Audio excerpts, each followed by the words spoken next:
Il n'y a rien qui peut remplacer le contact de personne à personne et vraiment de découvrir un pays à travers les cinq sens, finalement.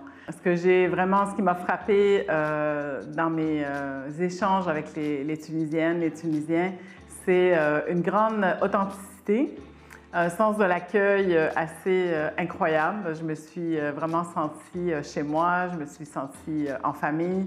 Donc, il y a beaucoup de gens qui sont là, qui ont envie de contribuer à quelque chose de positif, de protéger certains acquis qui sont importants, de continuer à faire de la place pour les femmes, pour les jeunes, pour les groupes plus marginalisés et de faire avancer le pays dans la bonne direction.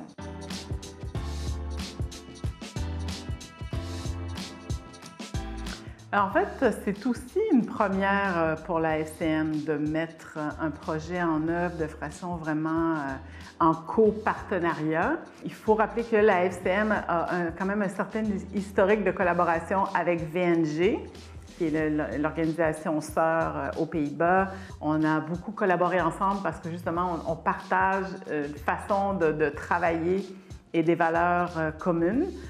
Il y a plusieurs raisons pour lesquelles la FCM fait de la coopération internationale. En fait, cette année, on fête les 35 ans de collaboration internationale de la FCM. La plupart de nos projets sont mis en œuvre avec Affaires mondiales Canada. Mais la vraie raison pour laquelle on fait de la coopération internationale, c'est parce que nos membres nous demandent d'en faire.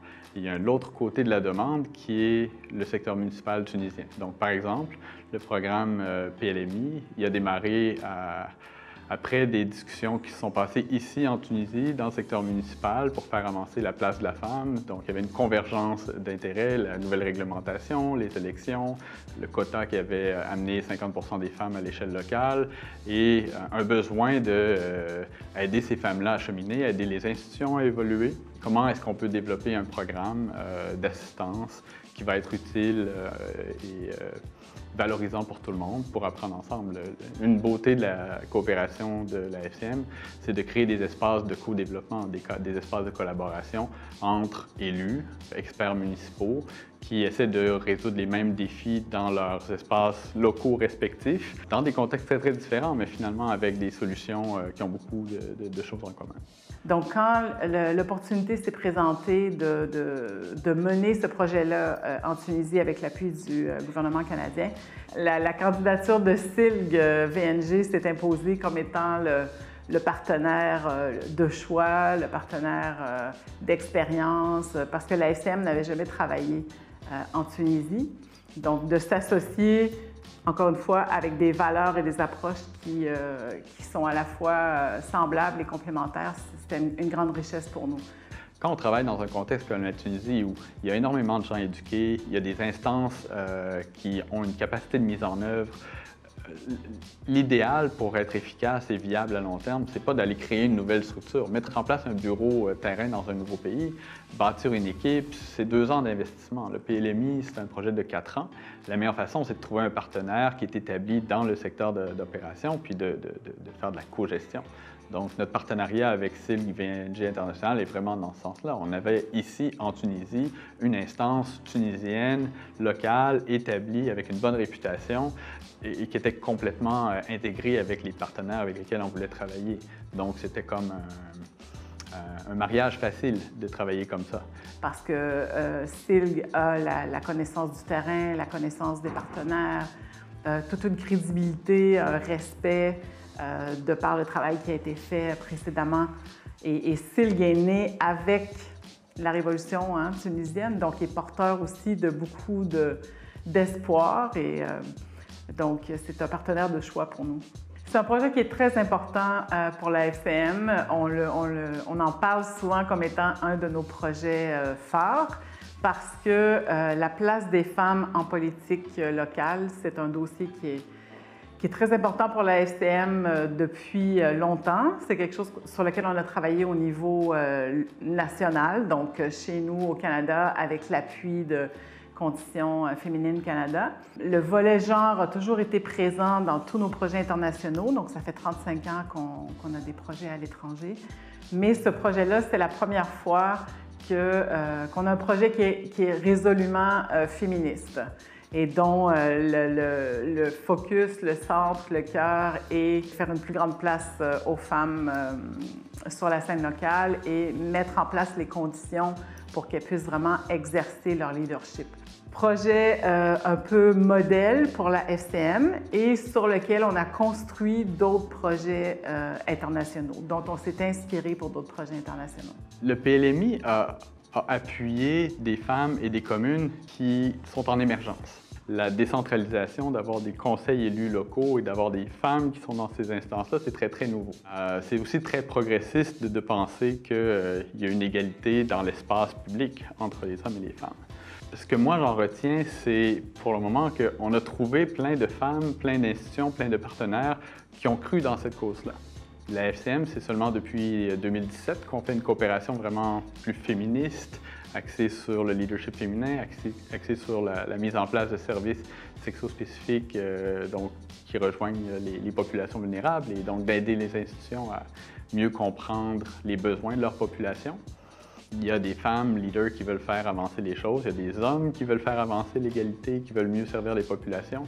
Puis je pense que le résultat du PLMI, c'est de les outiller mieux et de donner des expériences probantes. Moi, je trouve que les projets pilotes, vraiment, c'est à la fois une école, une fenêtre, une vitrine pour démontrer ce qui peut être accompli pour mieux répondre aux besoins des femmes et contribuer à l'égalité, à plus d'égalité entre les sexes. Quand il y a un travail conjoint qui se fait entre la municipalité, la société civile et même, on a vu dans certains exemples, avec le secteur privé. Je pense que les gens ont besoin d'exemples comme ça pour avoir confiance, pour voir que la municipalité est à l'écoute. Et je pense que ça a été une formidable école, les projets pilotes. Les élus ont appris, les experts techniques, les représentants de la société civile ont aussi appris à bien ficeler, à bien présenter leurs demandes et aussi à voir comment on se retrouve autour d'une table et qu'on se met d'accord autour d'un projet qui exemplifie un peu c'est quoi une municipalité inclusive et qui est à l'écoute de sa population. Si on en retire quelque chose d'une expérience comme celle de la Tunisie, c'est ce que nos membres vont ramener chez eux. Ils sont touchés par la relation, ils travaillent de façon conjointe et ils ramènent des expériences chez eux. Donc ça se manifeste au niveau local, pas tant pour la FCM comme organisation que pour nos membres.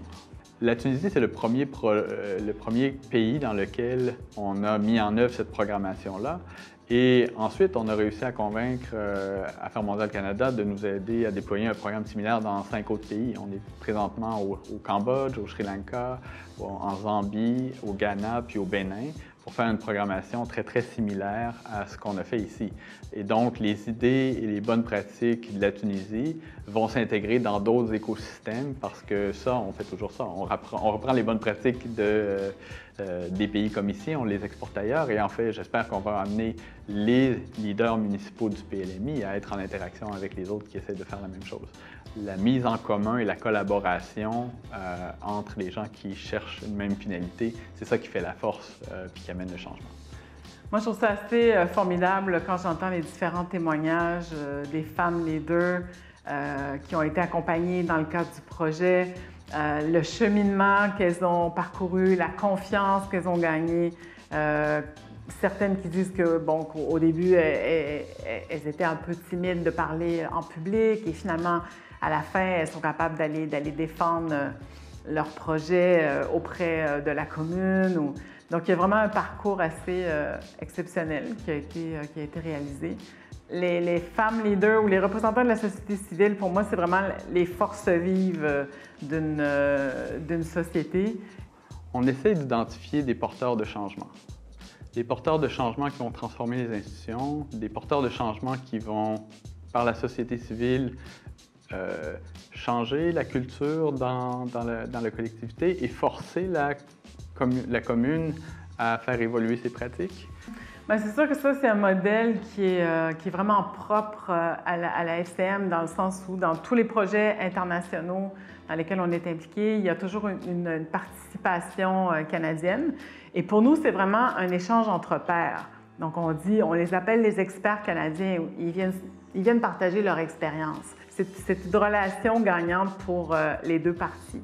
Et c'est toujours intéressant de voir que malgré des contextes politiques, culturels différents, il y a des thématiques qui se recoupent, il y a des façons de faire qui se recoupent. Moi, je suis très admirative aussi ou impressionnée de voir la qualité de relation qui a pu se développer parce que c'est tous des gens qui sont engagés pour une même cause.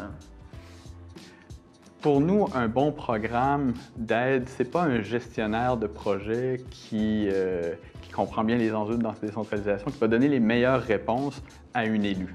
Les personnes qui font ce travail-là au quotidien, dans un contexte différent, par exemple au Canada, elles font face aux mêmes défis. Donc, l'approche entre pairs, l'approche que la FCM utilise, c'est de dire, mettons les élus ensemble, ils vont échanger, et nous, les gestionnaires, on se retire de cet échange-là, on leur donne un espace pour que leurs pratiques puissent s'informer mutuellement. On dit qu'il n'y a pas de barrière linguistique entre l'arabe et le français. Quand tu mets des praticiens municipaux, ils parlent le langage municipal. C'est quelque chose que ça fait 35 ans qu'on fait, qu'on voit qui fonctionne et qui est aussi quelque chose qu'il n'y a pas beaucoup d'autres agences qui font ça.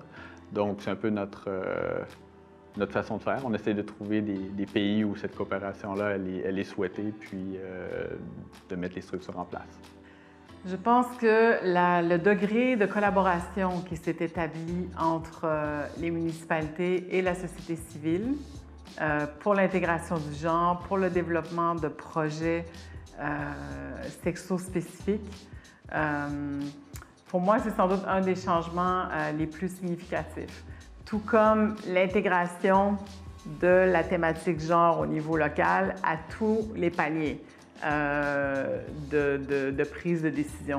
Donc, il y a le travail vraiment de très près sur le terrain avec nos partenaires où on a pu voir comment les liens se sont resserrés entre la municipalité et la société civile en faveur d'une plus grande égalité, mais aussi à travers notre travail avec le réseau des femmes élues, la FNCT, les ministères, comment l'intégration du genre est devenue quelque chose d'un peu plus naturel et fédérateur. Le principal défi pour moi dans un programme qui vient à terme comme celui-là, c'est de valoriser les bonnes pratiques. C'est d'aider à mettre à l'échelle ce qui a été appris. On a supporté 8 communes qui ont engagé la société civile, on a formé les femmes des conseils municipaux, on a formé les commissions dans ces communes-là. Et le programme a dans son design ces structures-là. On travaille avec la Fédération nationale des communes tunisiennes, la FNCT. On travaille avec le CREDIF et le CNP égal, donc des véhicules d'engagement avec la société civile, les instances étatiques. Ce sont des partenaires pour partager les bonnes pratiques, pour aider le secteur municipal à s'approprier les bonnes idées, mais aussi pour tirer les apprentissages en termes de programmes et de politique nationale. Le grand défi, c'est que c'est seulement le début de la bataille. Pour changer les choses, c'est du long terme et on a planté des graines, il faut maintenant les laisser pousser.